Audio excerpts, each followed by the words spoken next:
Assalamualaikum warahmatullahi wabarakatuh. Saya Nisatul Karimah dengan NIM 033 dari kelas TPI 4D. Di sini saya akan menjelaskan tentang teori evolusi pemikiran manusia. Video ini dibuat guna untuk memenuhi tugas UTS Filsafat Ilmu. Apa itu evolusi? Evolusi yaitu salah satu teori atau cabang dalam khasanah ilmu pengetahuan.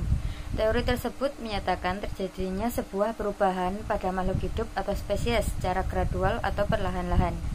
Perubahan yang dihasilkan membutuhkan waktu yang cukup lama dalam menghasilkan spesies atau makhluk hidup yang baru. Selanjutnya yaitu proses pola pikir manusia. Manusia sebagai makhluk yang berpikir dibekali dengan rasa ingin tahu, dan rasa ingin tahu ini yang akan mendorong untuk mengenal, memahami dan menjelaskan gejala-gejala alam, serta berusaha untuk memecahkan masalah yang dihadapi. Dari dorongan rasa ingin tahu ini, usaha untuk memahami dan memecahkan masalah menyebabkan manusia dapat mengumpulkan pengetahuan. Kemudian, pengetahuan yang didapatkannya terus dikembangkan sehingga menjadi sampai saat ini, dan terus berkembang, dan akhirnya manusia dapat menciptakan beberapa benda untuk memenuhi kebutuhan sehari-hari. Dan berikut adalah bentuk-bentuk dari pola pikir manusia. Yang pertama yaitu antroposentris. Antroposentris ini adalah sebuah konsep dari etika lingkungan yang merupakan sebuah pandangan bahwa manusia sebagai pusat dari semuanya.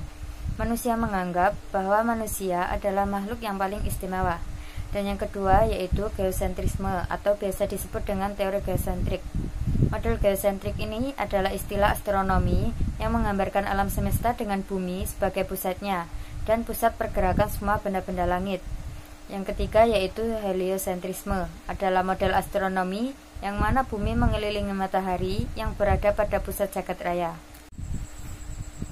Dari penjelasan berikut dapat disimpulkan bahwa perkembangan pola pikir manusia dari zaman ke zaman akan terus berubah dan bahkan bertambah karena dipengaruhi oleh beberapa faktor, dan salah satunya yaitu rasa ingin tahu.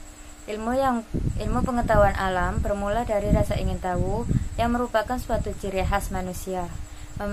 Manusia memiliki rasa ingin tahu benda-benda di alam sekitarnya, bulan, bintang, matahari, bahkan ingin tahu tentang dirinya.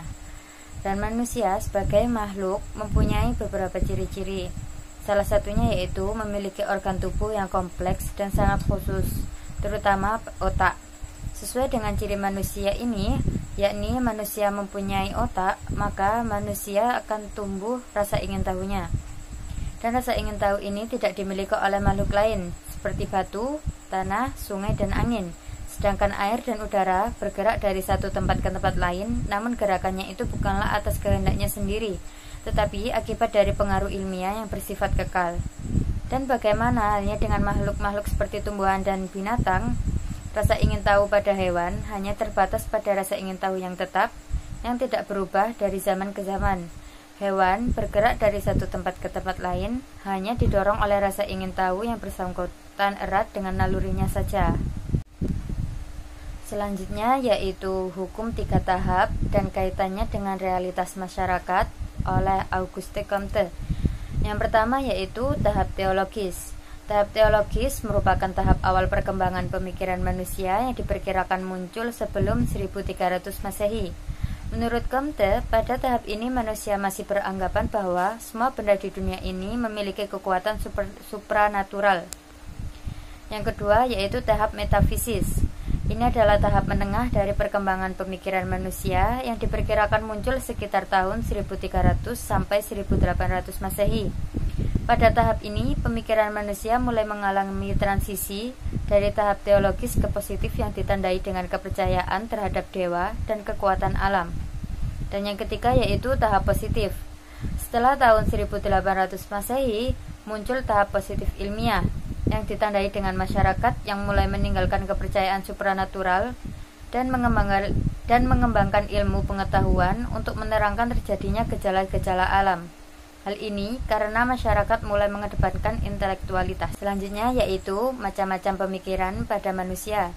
Yang pertama yaitu pemikiran pada manusia primitif.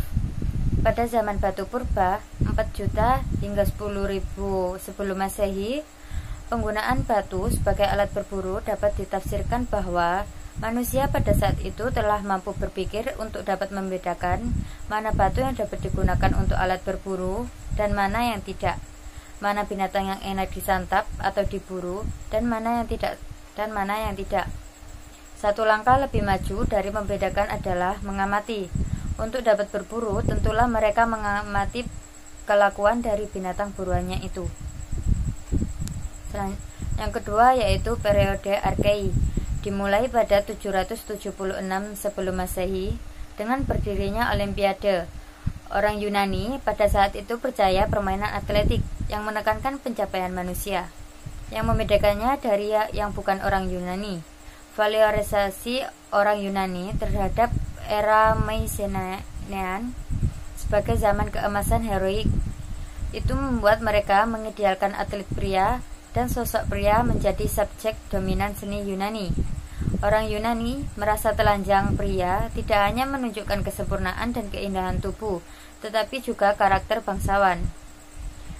Yang terakhir yaitu pemikiran manusia modern. Dalam pemikiran manusia modern, ilmu dapat berkembang dengan cepat berdasar sifat ilmiah dan kebenarannya yang dapat dibuktikan. Saya kira itu yang bisa saya sampaikan.